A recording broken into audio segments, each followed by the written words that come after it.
Good evening and welcome back to Game 2 of this round of 16 match between University of Waterloo and Purdue University Gaming. Waterloo took the first one in a very strong showing. Off the back, Purdue almost had it.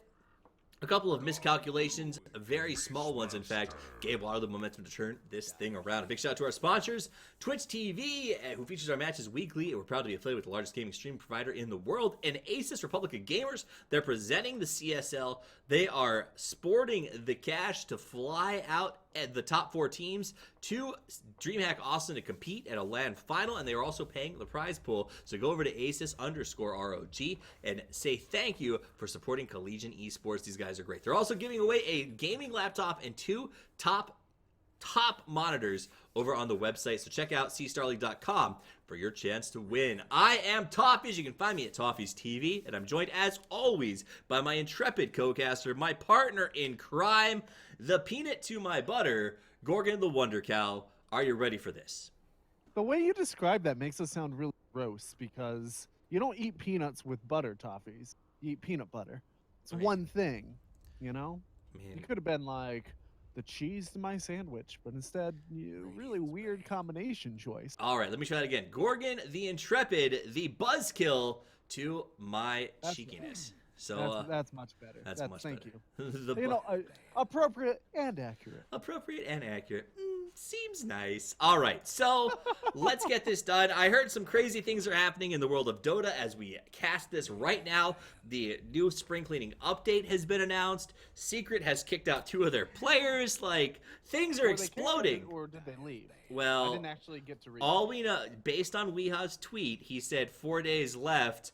Someone need a player, and I don't think that if you're going to quit the team, you wait till 4 days before the roster lock to do so. So I'm curious to see where that goes. I'm sure we'll find out down the line. But something else is crazy because right now, Purdue stands on the edge of a precipice. They look over the chasm and see the end for them. On the other side is DreamHack and a scholarship, a chance to win money to attend college, and in between them, filling that void, that giant difficult crossing, is the University of Waterloo, their Canadian rivals from the north. What does Purdue have to do to cross the chasm? Gorgon. Just play a little bit more cohesively. Honestly, it's what it comes down to. Their rotations were just a touch sloppy last game. They weren't always in Chronosphere stuff. They had got what looks like a potentially strong pushing lineup coming out. The Vengeful Spirits, Vengeance Aura, and the Lone Druid, of course, with the siege damage of the bear. So it'll be interesting to see how they want to address some of those communication problems that they had last game. Yeah, Lone Druid, Beastmaster, both pushers. So it looks like one showed hand first. Purdue said, we're going to pick a push, and University of Waterloo says, we're going to do that as well. Purdue said, we're going to pick a stun. Waterloo said, we're going to do that as well. Waterloo now picks up a Flaming Bird, so I can only assume that Purdue will also pick up a Flaming Bird. Oh, no, they didn't grab Visage, which would have been the only option. Right. They're going to grab Juggernaut instead, take him out, and once again, more push. Right? Yeah. Juggernaut great with the healing ward. It does look like Purdue Gaming realized that they started to lose control of that last game. Not necessarily because they're being radically outplayed, but because they got to a slight disadvantage and then didn't play well enough to overcome that disadvantage. You know, it was really gradual at the beginning of the game. I'm not great with statistics, and you know a lot more than I do about sort of numbers and how to use them, but it seems to me, just from watching games, that Juggernaut has sort of become a Sven light. Like, when Sven gets banned out and you don't have access to him, Juggernaut's a great choice. But it seems like you never really see the Juggernaut picked over the Sven. Or that doesn't seem to happen very often. Why is that? You know, it's actually, not to disagree with you, but I think it's the opposite. Juggernaut was really popular first, and then Sven has a similar sort of application into the push of the game. And you started to see Juggernaut trail off a little bit in popularity. He got banned too often, maybe. And then Sven started to pick that up. Right now, maybe Sven is more popular than Jug, but in terms of the evolution, I think that there's a strong argument to be made that Juggernaut opened up that door and then Sven walked through. Yeah, I think that I saw the evolution best summed up. I was watching a game the other night. I can't remember who the 2 players were, and one of the players on Juggernaut or on Sven's team told his guys Juggernaut has a Battle Fury, and their Sven player laughed and said, "I've had one since the first minute." And it's sort of. I chuckled and I said, you know what? There is some sort of validity to that, as we've seen Juggernauts picking up Battle Fury. I feel like more often at this sort of play level, and the argument then stands: well, Sven starts with it, gets to go to that BKB faster. It seems like there's a higher functionality for that mid game. Yeah, Sven is definitely a better team fight hero, but Juggernaut is better at securing aided kills because of his sustained damage output with Blade Fury. He's more survivable and less kitable because of Blade Fury in combination with Omni Slash, and he pushes better at most stages of the game because of the healing ward. So definitely Sven in terms of just like sustained team fight damage output and farm. Sven does better in both of those categories innately, but there are definitely advantages that Juggernaut has as well. Now, here is an interesting hero. We see Phantom Lancer picked up to pair with Lion, so a bit of a feline team going on here for the University of Waterloo. I feel like I don't see a ton of PL played as effectively as I'd like to see him played. I get that he has some push potential, that he is very difficult to deal with in that late game. What do you attribute the pickup of PL here regarding what Purdue's already got? Do you think it's an answer to them, or an answer to what they don't have? Somebody's comfortable. Yeah, it, that's what it feels like, a comfort pick, right? So the PL illusions are not going to be that big of a deal.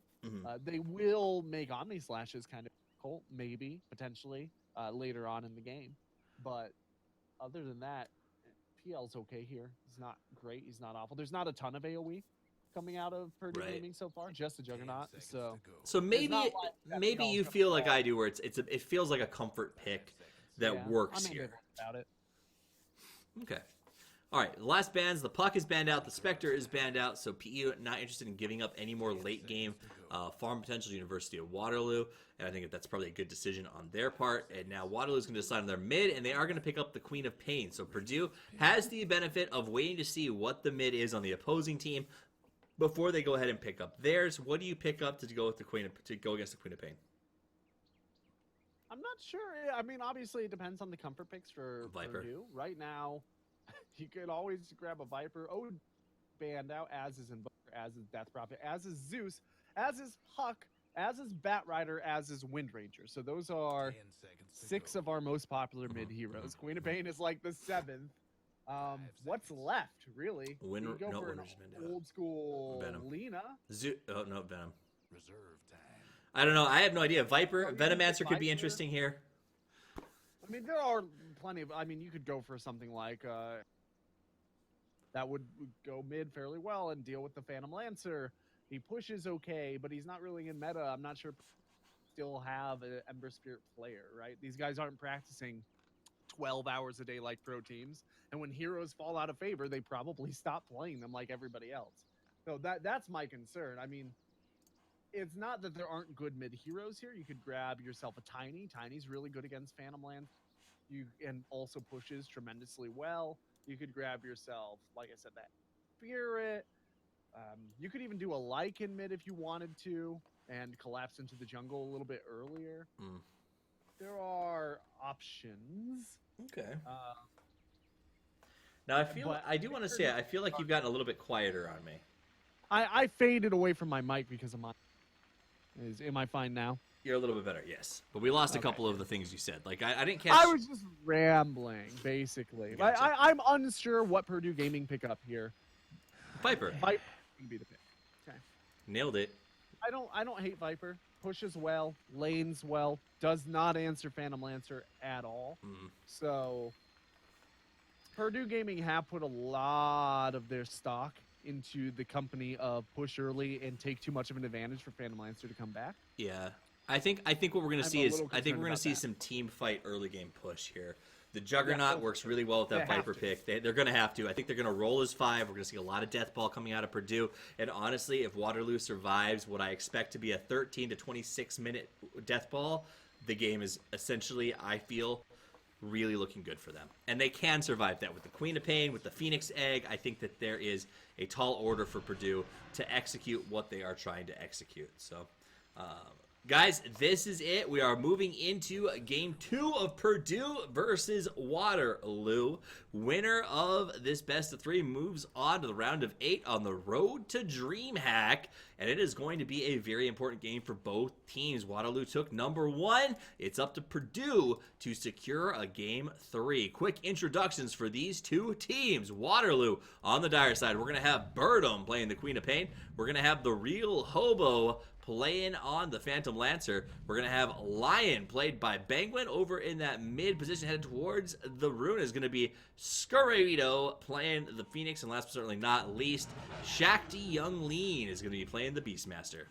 All right, it looks like we're going to have another clash. Nope, Game of Tilt is going to actually be able to scout out with his bear instead of going in and dying. So, on Purdue, we've got Game of Tilt taking the pelt out on the lone Druid here in the middle lane. It is on making it sick on the Viper, and in the jungle, Tweak will be enigmatic on that classic Enigma. Then, of course, kills somebody, doing the swap on the Vengeful Spirit, and finally, G taking Juggernaut for a spin. All right, those are the lineups as they break down. Last hit tonight chart up for you guys to get this game underway. The teams will split the runes 1-1 and see if Purdue can get this thing done. My name's Toppies. This is Gorgon here for the Collegiate Star League on behalf of Asus and Twitch, and it is going to be a good one. Remember, the impetus of action rests on Purdue.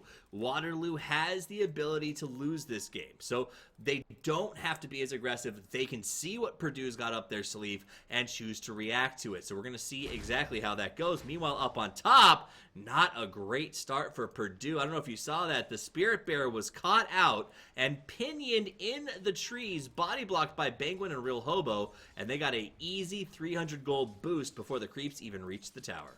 Yeah, I totally didn't catch that, if only because it was just announced that Arteezy and Universe are going to be joining Secret. I was totally distracted by that. Wow. All right. What? So, away from Pro Dota news. How? Holy, sorry. My mind is blown. Yeah.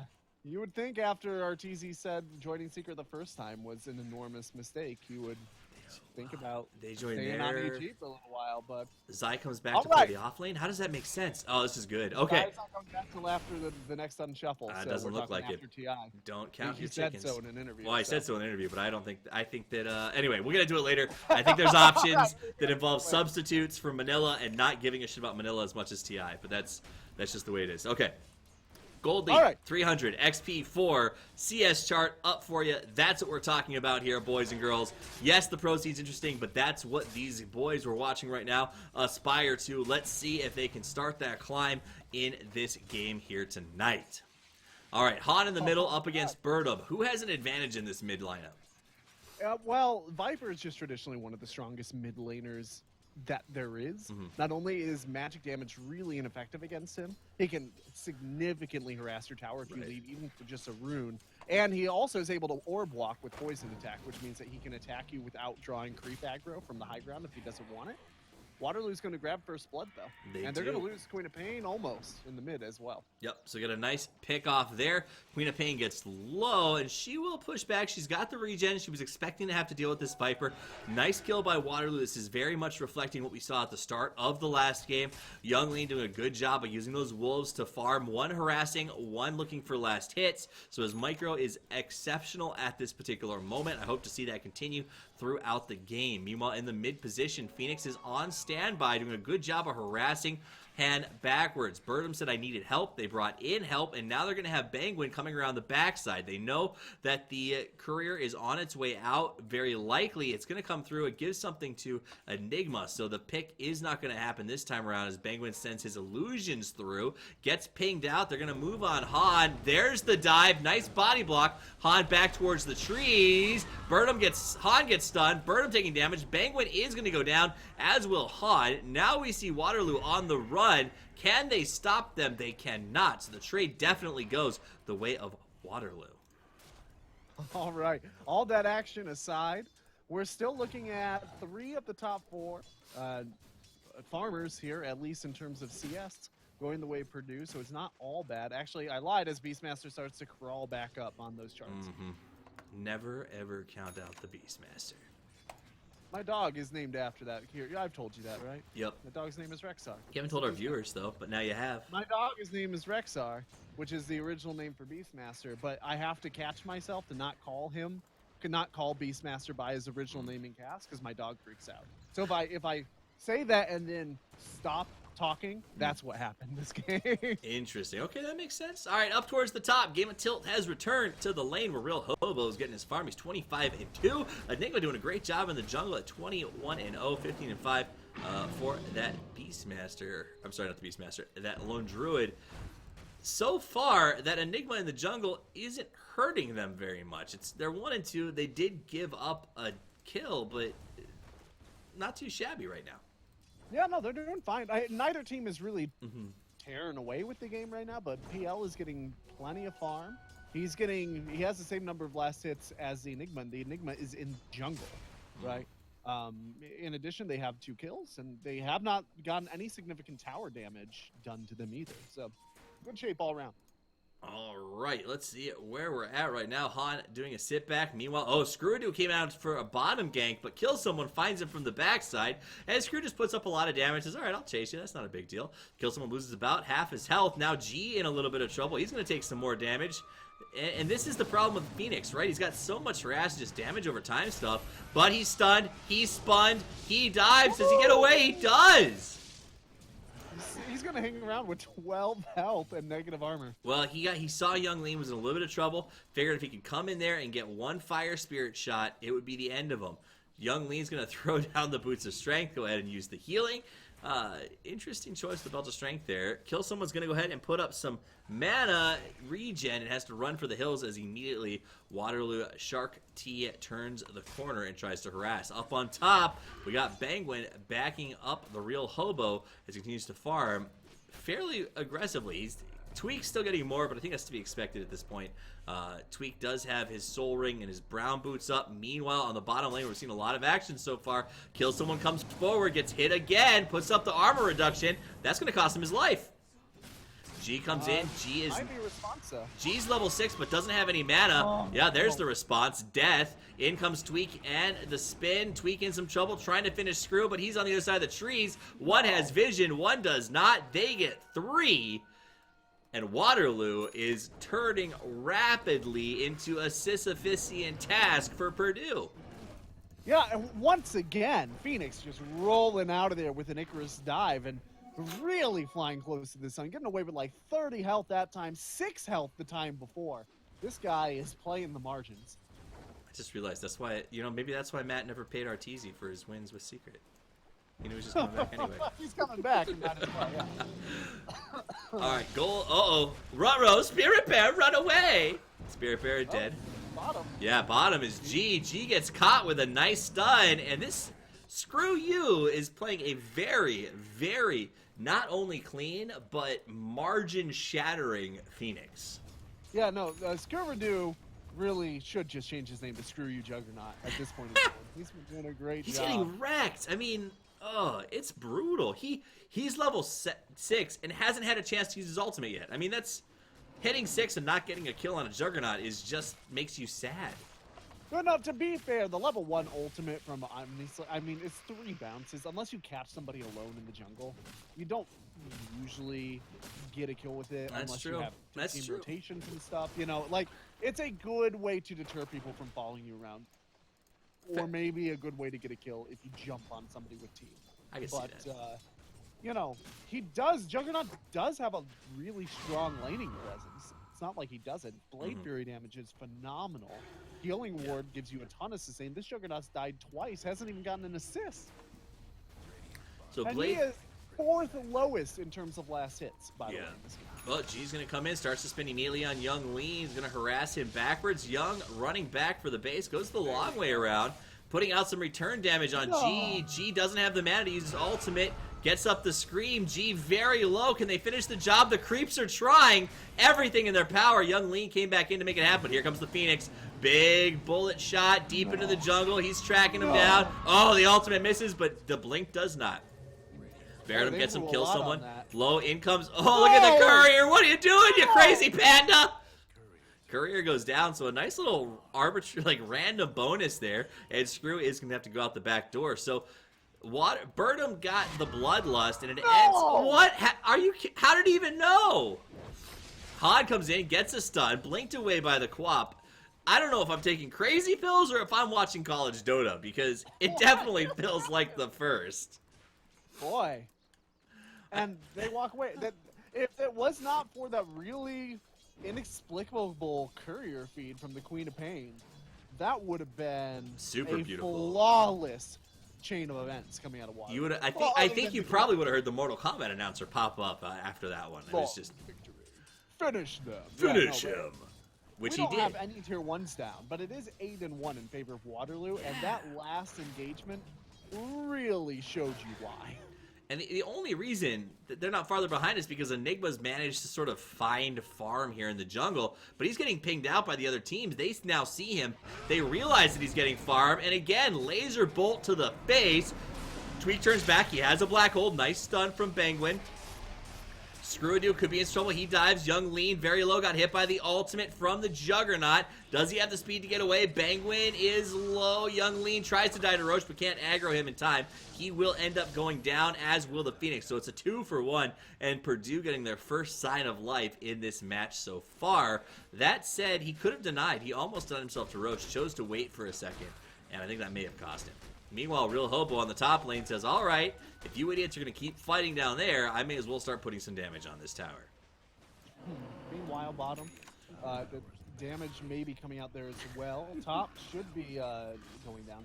Meanwhile, back at the fight capital of the world, bottom lane. Wow, they have a free lane for the first time in forever, and they don't siege that tower. That's, once again, a little inexplicable, not to overuse the word. A little suspect. Suspect, yeah. I don't even know what to say. Like, Purdue have been sucked into these fights against their will kicking and screaming. It has not been working out. The Enigma's also going through the mechanism first, which is fine.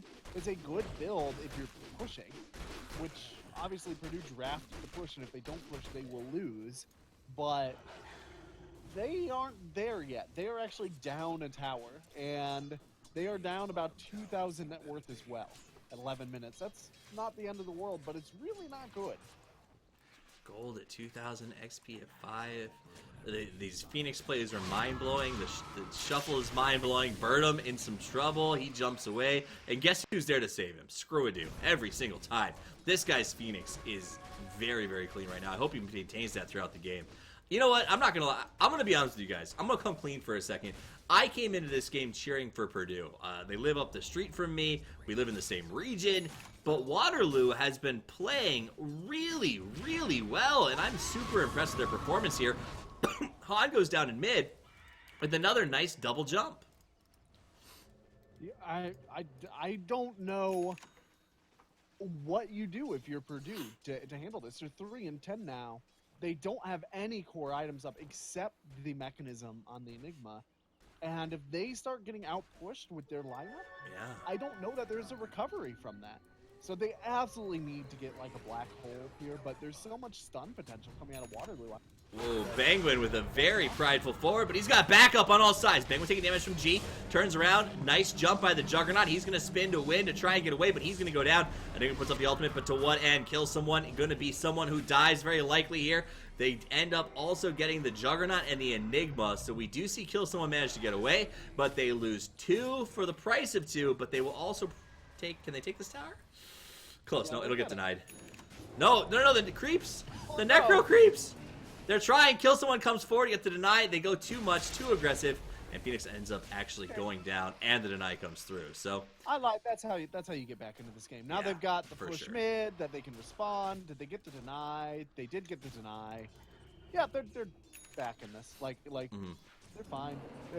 That swing will end up having evened out around 3,000, but they should be. Why? Okay, never mind. Lone Druid's going to go into the jungle. They're not going to try to push out. You know, so they're still in just as much trouble as they were. This reminds me of what we saw last time around. Waterloo started very strong, and got a bit too prideful, showed a bit too much hubris, and gave Purdue a way back in. Unfortunately, Purdue didn't capitalize on it quite quickly enough, and Waterloo came through in the end. But it feels like maybe we found a bit of a kryptonite shard for this team of Waterloo, which is when they start to play well, when they get ahead off of these big plays, they start to take it easy. And that definitely has cost them multiple times tonight. And it will probably cost them a few more times through this game if the pass is any indicator. Necrobook level 2 is now finished on Beastmaster as soon as he gets the courier, and he should actually have Necrobook 3 within a minute.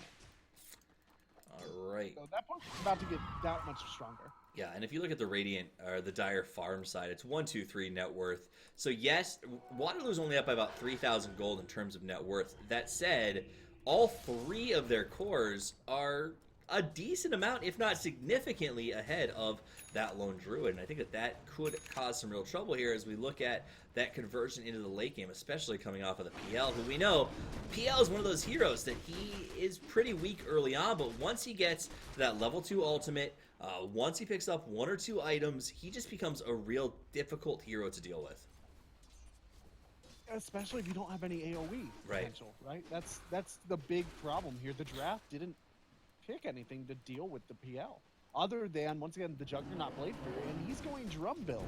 And he doesn't have the drums at 15 minutes. Right. That's a problem. That's a really significant issue. Waterloo maintains their history of loving to kill Roche. These guys are big game hunters. They're going to move uphill, smoke immediately out of the Roche. I like this style of play. It's frenetic, it's strong, and kill someone is going to be the target of their ire as he goes down.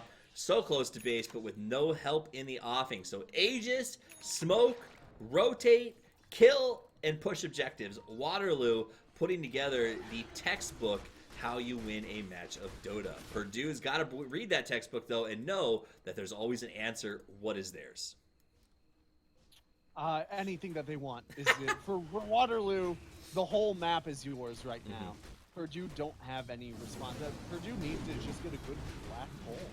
And the last time they got a black hole and one hero was PL. The PL ended up dying because he just got, honestly, overconfident and ran in to a whole group of Eidolons inside of a Midnight Pulse and just ended up kind of dying a slow, stupid death. But, I mean, barring PL's own personal decisions in that fight, that black hole would have been... Right. Are you tweeting memes in the middle of the game? You know what? Once in a while, you just gotta tweet a meme. Busted. Busted by our admin. Are you checking me retweeting memes in the middle of this game? No, I'm reading the Twitch chat to make sure that our stream quality is high. Gold lead at 4,000, XP at 2, and the guys from Waterloo playing very well. Let's take a quick check-in on where the itemization is at right now on the map. That's a Radiance recipe up on Lone Druid, but that's about it for him. He's only got 800 gold in his pocket. Uh-oh, hold on a second. We see Barradum doing the scout game, soaking the XP, and he is going to get ready to move. Now they see up on top, kill someone caught out by Young Lean. They thought they could go in, but surprise! It's a quap! Young Lean is still in trouble. Han getting low, but he may come out of this one. Juggernaut does not. That Necro Book too strong. Barradum gets hit with the stun. He's in some trouble. Does he have the blink? Can he get it off? Now's the time it is. And here comes Phoenix and the posse. They want to go. Real Hobos here to help. Game of Tilt is running for the high ground. He's going to say, all right, come kill me. Leave my friends alone. And he will go down. But it's not over yet because Screwadoo wants to go on Tweak. They don't have a stun. Tweak will TP to safety. Barradum is here with 66 health.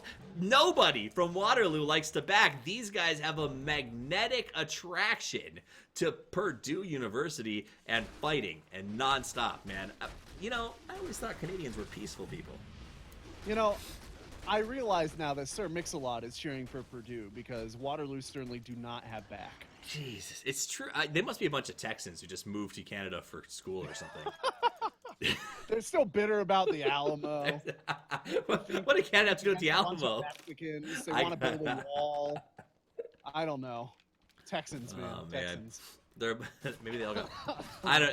For whatever reason, Waterloo is the aggression is unbridled, and it's working for him. 7-16, gold lead of almost 7,500. I can't even check items because every time I do, something breaks out here. But Radiance is a long way off.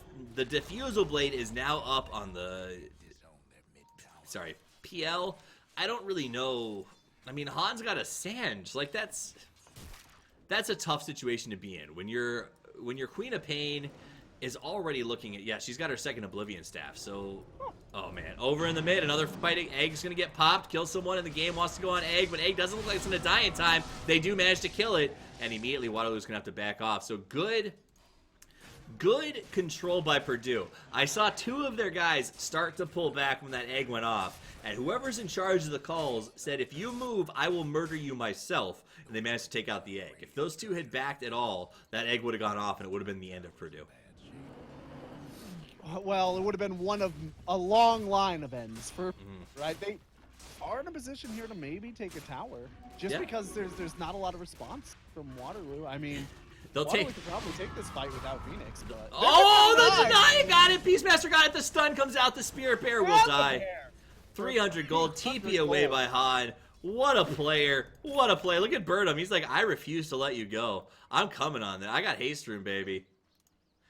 I don't know what you're going really deep, too. You want something to happen This is a good example of what we talk about with hubris coming from Yeah. Waterloo. Like, if there was something that could have summed it up, that was exactly it.